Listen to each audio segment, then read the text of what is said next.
પુસ્તક પરિચય અંતર્ગત આજે આપણે નેતૃત્વ આ પુસ્તકનો પરિચય મેળવીશું. તેના સર્જક અને લેખક છે શૈલેષભાઈ સકપરિયા. આ પુસ્તકની અંદર 30 પ્રકરણો છે અને 96 પાનાઓ છે.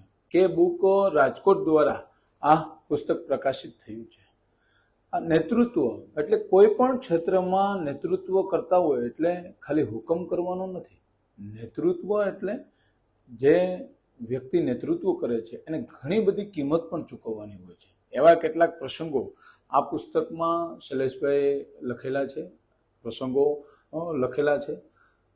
સૌ પ્રથમ આપણે એમાં જોઈએ તો ગોંડલના રાજા ભગવતસિંહજી, જામનગરના જામ સાહેબ અને ભાવનગરના ભાવસીજી સાહેબના કેટલાક ઉત્તમ નેતૃત્વના પ્રસંગો આ પુસ્તકમાં લખાયેલા છે. તદ ઉપરાંત લોકશાહીના ઉત્તમ નેતાઓ, ધર્મગુરુઓ, સમાજ શ્રેષ્ઠીઓ અને સમાજના સામાન્ય વ્યક્તિઓના નેતૃત્વના કેટલાક ઉદાહરણો ખરેખર દીવાદાંડી સમાન બની રહે છે.